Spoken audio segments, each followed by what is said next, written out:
Olá, bem-vindos ao nosso canal hoje. Iniciaremos uma jornada pelo entendimento das 10 lições de Marco Aurélio, um conjunto de princípios atemporais que nos guiarão rumo a uma vida mais plena, sábia e equilibrada.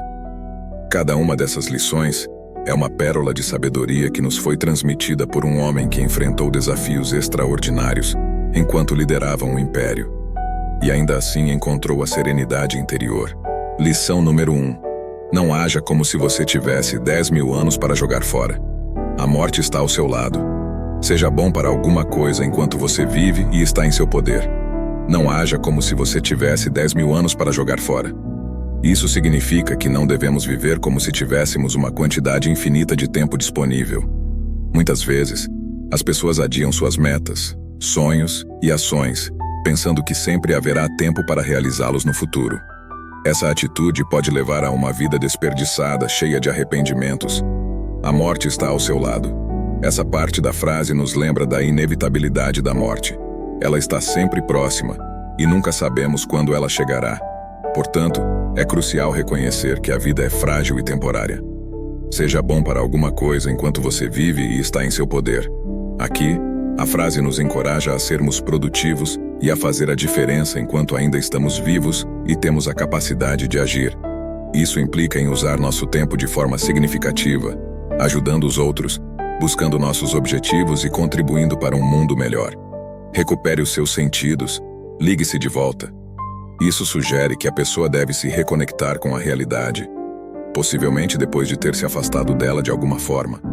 Pode indicar que alguém estava imerso em pensamentos, preocupações ou distrações, e agora é hora de voltar à realidade e prestar atenção ao que está acontecendo ao seu redor.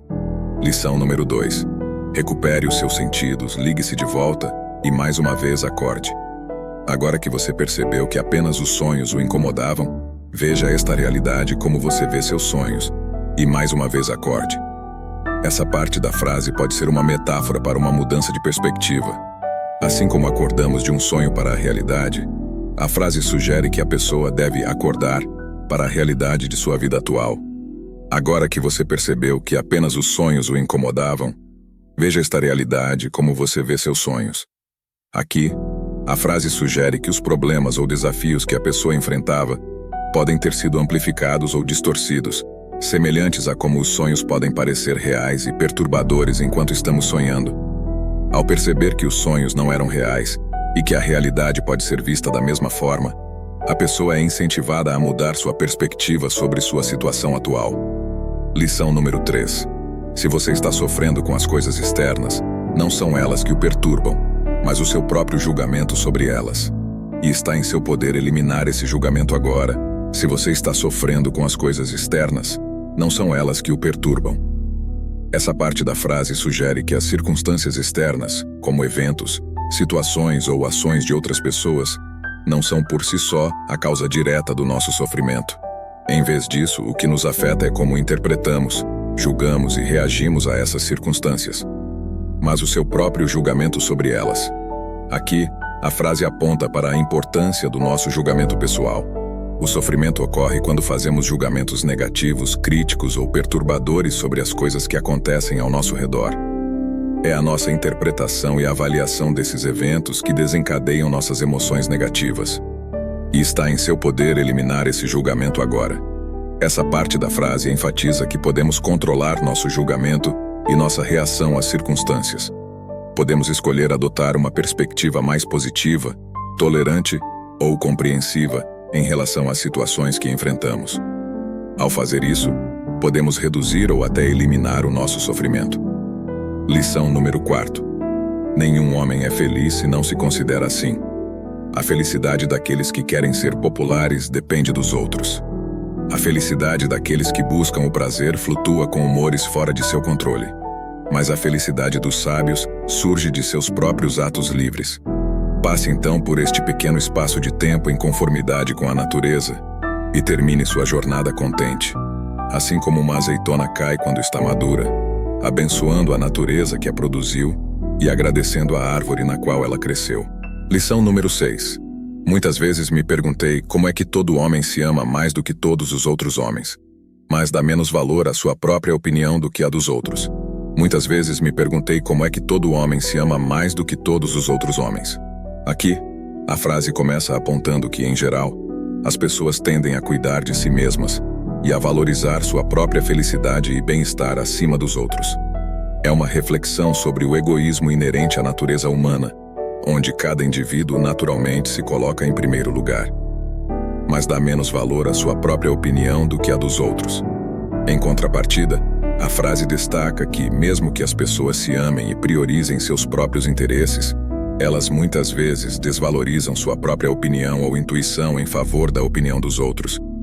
Isso significa que, apesar de confiarem em seu instinto para buscar o que é melhor para si mesmas, podem hesitar em seguir suas próprias ideias ou opiniões quando confrontadas com a influência ou as expectativas dos outros. A frase, portanto, aponta para uma aparente contradição no comportamento humano. Embora as pessoas geralmente se coloquem em primeiro lugar em suas vidas, elas também podem ser influenciadas pelo que os outros pensam ou esperam delas.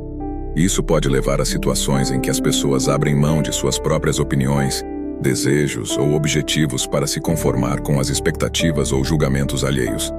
Lição número 7. Sempre que você estiver prestes a encontrar um defeito em alguém, pergunte-se o seguinte: qual é o meu defeito que mais se assemelha ao que estou prestes a criticar?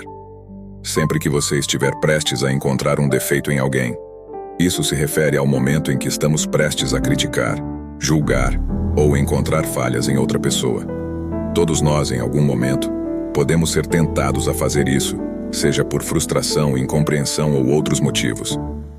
Pergunte-se o seguinte: a frase nos instrui a fazer uma pausa e uma autorreflexão antes de prosseguir com a crítica. Qual é o meu defeito que mais se assemelha ao que estou prestes a criticar? Essa pergunta nos convida a olhar para dentro de nós mesmos e considerar se possuímos ou já demonstramos alguma característica ou comportamento semelhante àquele que estamos prestes a criticar na outra pessoa.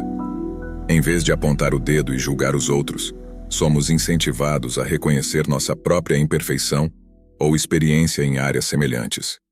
A importância dessa abordagem está em promover a empatia, a compreensão e a humildade. Ao fazer essa pergunta, podemos perceber que todos nós cometemos erros e temos áreas em que precisamos melhorar.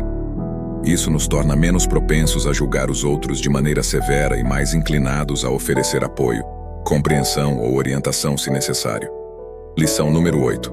O objetivo da vida não é estar do lado da maioria, mas escapar de se encontrar nas fileiras dos loucos.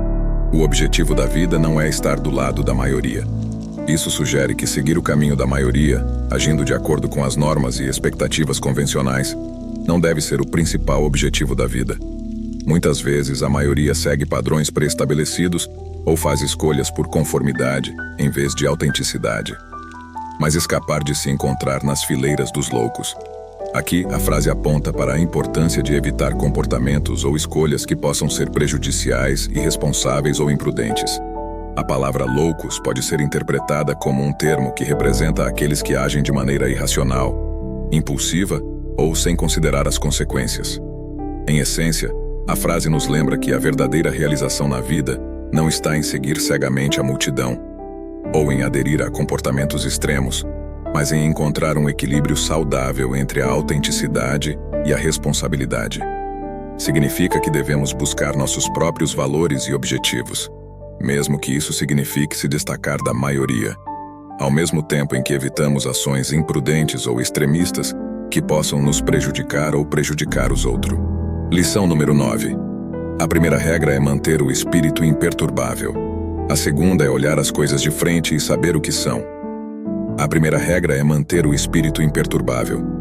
Isso significa que, diante de situações difíceis, o indivíduo deve buscar manter sua calma, serenidade e equilíbrio emocional. Independentemente do que esteja acontecendo, manter o espírito imperturbável sugere não deixar que as emoções negativas, como o medo, a raiva ou o desespero, dominem a mente. Em vez disso, a pessoa deve cultivar a capacidade de lidar com as situações com tranquilidade e clareza mental. A segunda é olhar as coisas de frente e saber o que são. Esta segunda regra nos incentiva a enfrentar os problemas e desafios de forma direta e honesta. Em vez de evitar ou ignorar as dificuldades, devemos encará-las de frente, compreendendo-as em sua totalidade.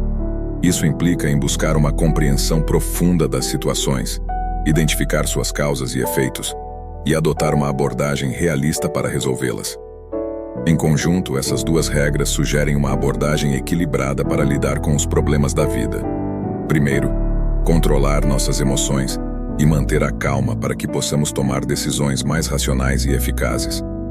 Em seguida, encarar as dificuldades de maneira objetiva e sem medo, buscando compreender completamente a natureza do desafio. Ao fazer isso, aumentamos nossa capacidade de encontrar soluções e superar obstáculos de maneira mais eficaz. Lição número 10. Faça cada ato de sua vida como se fosse o último ato de sua vida. Faça cada ato de sua vida. Isso se refere a todas as atividades, tarefas e interações que compõem nossa vida cotidiana. Cada ação, desde as mais simples até as mais significativas, está incluída nessa instrução. Como se fosse o último ato de sua vida. Aqui está o cerne da frase. Ela nos encoraja a abordar cada ação com a intensidade e a importância que daríamos se soubéssemos que é a última vez que teríamos a oportunidade de fazê-la. Isso significa fazer tudo com atenção plena, apreciação e dedicação, como se fosse um momento único e irrepetível. A mensagem subjacente dessa frase é que muitas vezes, na correria da vida, realizamos nossas tarefas de maneira automática, sem prestar muita atenção ao que estamos fazendo. No entanto, essa abordagem pode nos levar a perder a beleza e a riqueza das experiências diárias. Ao viver cada ação como se fosse a última, valorizamos mais o presente e encontramos significado nas pequenas coisas. Além disso, essa filosofia nos lembra da fragilidade da vida e da importância de aproveitar cada momento. Isso não significa viver com medo ou preocupação constante com a morte, mas sim abraçar a vida com gratidão e conscientização, valorizando o presente e as pessoas ao nosso redor.